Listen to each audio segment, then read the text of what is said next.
Rajesh Mamidipalli brother, Mangli గారికి డబ్బు పిచ్చి పట్టింది. Correct brother. డబ్బు ఏం చేసుకుంటారో నాకు అర్థమై సావదు.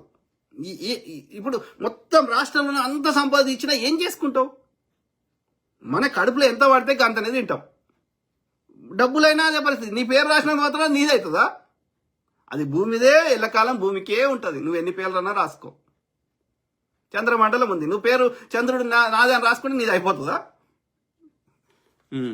సో రాజేష్ మామిడిపల్లి, మంగ్లీ గారికి డబ్బు పిచ్చి పట్టింది బ్రదర్. భారతదేశంలో అంతా డబ్బు అనేది ఒకటి. ఏ పని చేసినా ఎంజాయ్ చేయాలి, ఇంక్లూడింగ్ డబ్బు సంపాదన కూడా. ఓకే, దాన్ని వేరే వాళ్ళకి నష్టం చేయకుండా నీకున్న టాలెంటో నీకున్న కష్టమో ఏదైనా వేరే సమాజానికి ఎంతో కొంత దానివల్ల మేలు జరిగితే ఇది వేరే వాళ్ళ యొక్క కష్టార్జితాన్ని దోసుకోకుండా సంపాదించుకో. తిన్నదరగనంత సంపాదించుకో. ఆ సంపాదించుకునే క్రమంలో అడ్డమైన రోగాలు తెచ్చుకొని 100 ఏళ్ళు బతకాల్సిన వాడివి ఆ యొక్క స్ట్రెస్ నుంచి బయటకు రావడానికి అడ్డమైన అలవాట్లు చేసుకొని 50 ఏళ్ళకే అనేక రోగాలతో చచ్చిపో. ఆ చచ్చిపోయినప్పుడు నువ్వు సంపాదించిన అన్ని తీసి నీ నెత్తి మీద పెట్టి ఆ యొక్క కట్టెలు పెట్టే బదులు ఆ బంగారం పెట్టి కాలుస్తే నీ శరీరం కాలుతుందో లేదో చూద్దాం. సిగ్గు శరం లేని గాడి కొడుకులు. డబ్బు ఉంటేనే విలువ. ఎవడు చెప్పిండు బ్రదర్? ఎవడు చెప్పిండు? అయితే తీసుకోమంటున్నా. డబ్బుకి అంత విలువ అంటే చచ్చిపోయేటప్పుడు తీసుకోమని అయ్యా. ఓకే, అన్నం తినకండి, డబ్బులే తినండి. ఓకే, అవి కాగితాలు, అవి మెటల్. బంగారం అనేది ఒక మెటల్, భూమిలో దొరికే ఒక ఇనుము లెక్క, రాగి లెక్క, అది ఒక మెటల్. ఈవెన్ డబ్బులు కూడా కాగితాలు. అర్థమైందా? దానికి మన ఆర్బీఐ గవర్నమెంట్ దానికి ఒక విలువ పెడితే అది విలువ ఉంది, లేకపోతే అది చిత్త కాగితం. తిను మరి ఆ కాగితం. అన్నం తింటాం, డబ్బులు తినం. కామన్ సెన్స్ అనేది ఉండాలి. అశోక్ నాస్తిక్ అన్నగారు జై భీమ్ బ్రదర్. కాదు బ్రదర్, మన పూర్వీకుల దగ్గర ఎన్ని పైసలు ఉండే అని వాళ్ళు 100 ఏళ్ళు ఆరోగ్యంగా సంతోషంగా బతికిన వాళ్ళు మన పూర్వీకులు, మన అమ్మమ్మ తాతమ్మ లేకపోతే వాళ్ళ తరతరాలు గట్ల బతికిన వాళ్ళు అప్పుడు గిన్ని మెంటల్ హాస్పిటల్ లేవు, గిన్ని పరుపులు లేవు, గింతమంది డాక్టర్లు లేరు, గిన్ని ఫెసిలిటీస్ లేవు, గిన్ని ఇంటర్నెట్ లేవు, గిన్ని ఫోన్ లేవు. అయినా సంతోషంగా 100 ఏళ్ళు బతికినరా లేదా ఆ రోజులలో? అంటే మనిషి బతకడానికి ఎంత అవసరమో గంత ఉంటే చాలు. కూడు గూడు గుడ్డ కనీస అవసరాలు ఉంటే చాలు. మిగతా ఏం చేసుకుంటావు? ముక్కిపోతావు, చచ్చిపోతావు. అంతే కదా. నీ అవసరం తీరినాక డబ్బులకు విలువ లేదు, అవి చిత్త కాగితాలు. కాబట్టి నువ్వు ఎంత అవసరమో అంత సంపాదించుకో, అది కూడా మంచి మార్గంలో సంపాదించుకో, ఉన్న దానిలో సంతృప్తిగా బతుకు, 100 ఏళ్ళు ఆరోగ్యంగా బతుకు.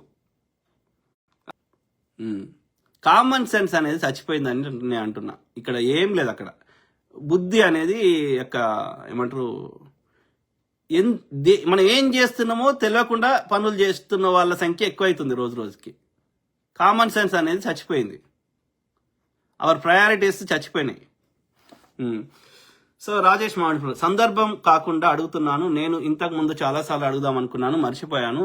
ఈ మధ్యలో కొత్తగా ఏంది బ్రదర్, డింక్ అని కొత్తగా వస్తుంది, విన్నారా brother? Dual income no kids, అంతేనా బ్రదర్? No kids. దీని గురించి కొంచెం చెప్పండి. పిల్లలు వద్దనుకోవడం కరెక్టా కాదా? అంటే ఎవరి ఇష్టం వారిది, కానీ భవిష్యత్తు అవన్నీ దృష్టిలో ఉంచుకొని మీ పిల్లలు ఇలాంటి నిర్ణయం తీసుకుంటే మీరు ఏం చెప్తారు? అసలు దీని గురించి ఏమంటారు? పిల్లలు వద్దు మాకు అనుకోవడం గురించి సిగ్గు శరం ఉండాలి బ్రదర్. అంటే నిన్న అంటలేను, ఎవరైతే అట్లా ఆలోచిస్తారో వాళ్ళని అంటున్నా. ఎందుకంటే మీ అమ్మ నాయన కూడా వద్దనుకుంటే నువ్వు ఇవాళ భూమి మీద నేను ఉండేటోన్నా?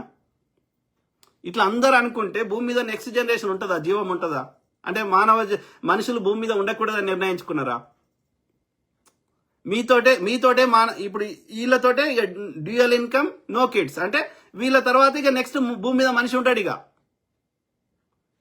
ఏవి భూమి మీద ఏముంటాయి అంటే కుక్కలు, లేకపోతే ఏనుగులు, ఎలుకలు, ఇవే ఉంటాయి అన్నాడు, చీమలు. ఇవే ఉండొద్దా మనిషి?